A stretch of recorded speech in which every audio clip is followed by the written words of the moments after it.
Good morning. This is the morning edition of Girls Night Out. Welcome to Mikara Reid's version of a Girls Night Out, because you know we're all moving into this digital space and everyone is just, I don't want to say caught up into this digital world, but I'm gonna make it do what it do. But I wanted to create this cute little space. I know some of us cannot meet with each other, but I'm an eclectic type of girl. I'm well-traveled, and I just like to talk to people from all over the world, from different countries, from different states, from different cities. And I just said, let me just utilize the internet at its best. But my co-host for this episode is Jennifer. Hey, girl! Hey, girl. Hey, everybody. Yes. So what you got on with off-show, the type of thing, okay? Well, I'm going through my Fashion Nova stage just because the sales have been intense. Like, you could really get these little pieces for little $5. That's what I'm saying. I need my little Black Friday sales early. You know what I'm saying? Yeah. So I got this cute little Fashion Nova top. I think when I caught it on sale, it was like $5. Like, you know, that's my pocket. Like I like that in my pocket, you know?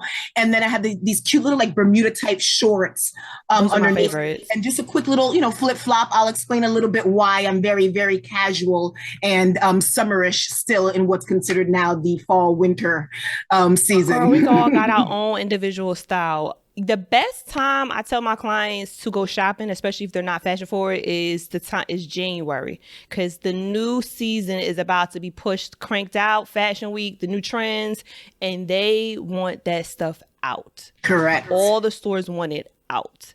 So the best time, if you are like not into fashion and you just don't want to spend your money or you want good quality clothes, January. Mm-hmm. Mm-hmm. And actually, there's a little bit in between. Like you said, when they're transitioning into that new school year, you'll find a lot of deals in August too. Yeah, for winter. Yes, exactly. I mean, yeah.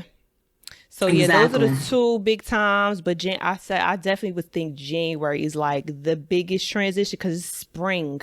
Yep. And you're like, who the freak is wearing spring, summer stuff? And we're still freezing, depending on what part of the world you are. But yes, girl. What's going on with you? Anything new? Anything you working on? I mean, once again, as every beautiful female, we just always working on ourselves, right? So that's an everyday thing for me. I'm trying my best to kind of align my chakras again, as in terms of focusing on starting my morning with meditation and really focusing on what my day is going to bring and just executing that, you know, making that a viable thing, right? And of course, that's hard. Life is hard. Every day we wake up with different instances. Of course, on the east side too, depending on where you live, you wake up 6 o'clock in the morning to the traffic and the noise and the honking. So I'm trying my best to kind of chill when I wake up. I don't know if you've ever seen that funny meme of that wolf that sits in the corner of the bed when they wake up every morning. Yes. I'm trying to do that. I'm trying to be that little wolf and just sit there and kind of get it together before I start my day. You know, as you get a little bit, still laying in the bed. Yeah, that's why you want to be able to breathe a little bit before you start your day. I get, you know, we live in a world right now that's just so robotic and just so like alarm clock, wake up, do this, do that. And you know, I think as we get older, we realize, hey, it's okay to take a minute and be that wolf and sit in the corner of the bed and just take a breather. So I'm promising myself that, you know, I'm promising myself that I'm going to set that foot forward and really try to do that for myself. And once again, it's hard, but I mean, at least if I don't do it in the morning, I try to take at least a 10 to 15 throughout the day and be like, all right, Jen, this is your time, breathe, do whatever you need to do, regroup. Yep, exactly. So that's basically my focus now and for this upcoming year. Okay. I just went to an event in New York. Child, I was like, my body was like, girl, we are relaxing today. Yep. I was like, I didn't even do nothing. I had like only 2 drinks. Of course, it's watered down. Of course. And expensive. I didn't pay for it, so I didn't care.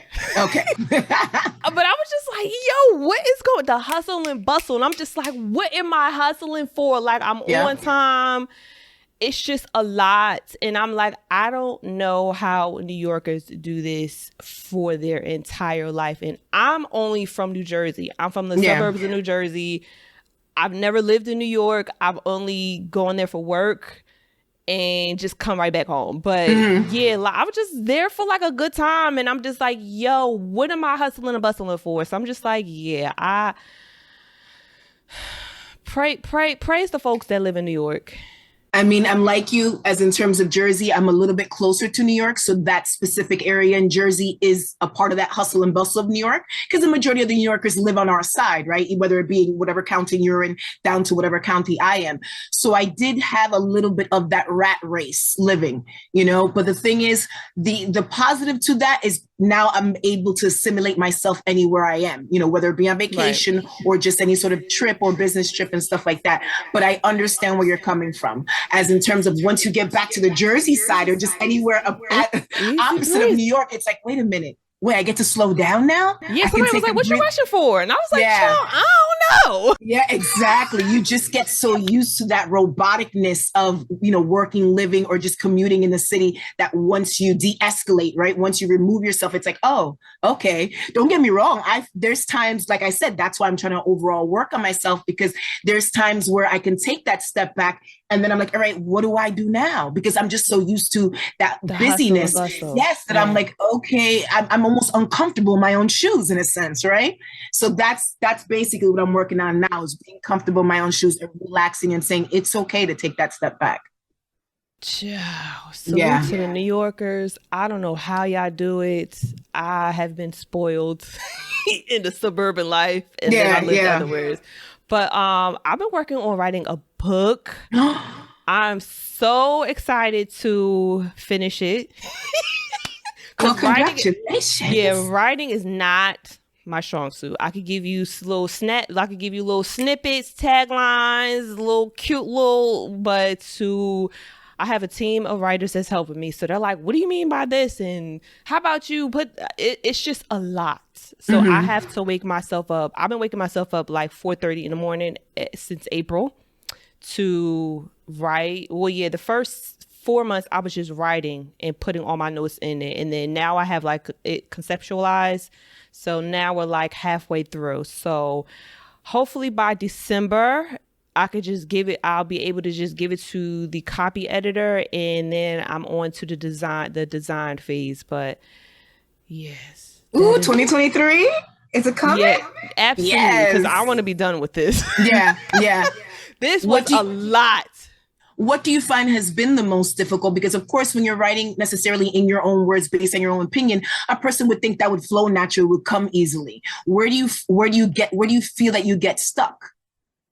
I have an author coach, so that writing is not my strong suit. So I already knew coming in, I'm going to definitely invest in people who write stronger than me. Because thank you for saying that. I didn't even know those people existed.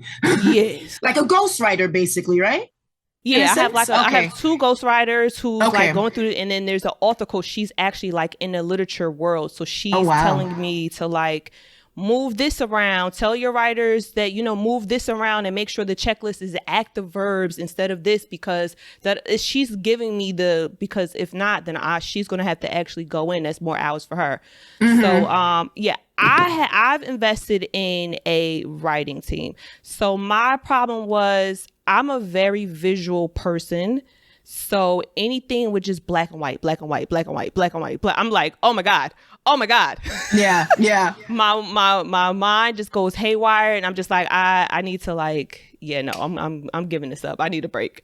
So I get kind of flustered. So that is like my downfall. Conceptualizing, I kind of got that myself because I created like a Excel sheet, but just looking at black and white writing, it just gets flustered for me, and I'm just like, I can't do this. I don't know how people just can do this all day, every day. Like this is a lot. If you put me in a fabric store with some colors, some fabrics, paint, I'm in heaven. All day, Disney song and all, twirling around the store. Twirling around, la, la, la. I just put together like 7 outfits, look at me. But words, I was just like, this is a lot. So, my team, I was like, you guys need to hold me accountable. Like, I need you to tell me, like, have this word amount done, like, by here, because I'm going to lose track. So, I had to create, like, a system, because I'm a just be like, child, I give up. There's a lot. And then it'll just a constant run on sentences with no period. It's like, wait, when no, I'm not even gonna do it. I'm not even gonna open my note. I'm not even gonna open up the doc. Like, girl, bye. So that's what this team does. Like, I don't know too much about writers. Don't get me wrong. I've actually wanted to write a book myself. But like you said, it's one of those things that it's like, once you start it, you have to continue going, but then you get that sort of writer's block. So this team, so literally you put your ideas all on paper, and then you have this team that literally comes together and creates the magic, right? Like you said, it gives you the notes of what to put where. Through. Yeah, they comb through. Like, what do you mean by this? Because it's about defining your personal style and discovering it. And how I do it is not your typical, because the book author is like, yeah, I think you are right. You need to go self-publish, because they're not gonna know what to do with this. So when they read a certain section, like, what do you mean by this? Because I don't know what you're talking about as a person that's not even fashion forward or whatever. And then I'm just like, this is what I mean. And they have to like word it so that you can read it and understand it and follow it. Because if you don't understand it, it's like a staggering effect. Correct. So yeah, they're just like combing through it. Like, what do you mean? Making it flow a lot better. It's a story. There's case studies. There's clients. I use myself as the first chapter because I wasn't always fashion forward as you guys think. I have one male chapter. That's the one I'm on right now. It's just. Are you able to give us a little snippet of what it's about? Yeah, it's about defining my method of how I discover my clients and how I discovered mine, and how to create like your fashion system. So I do image consulting and personal styling. So I don't just do like personal shopping and stuff.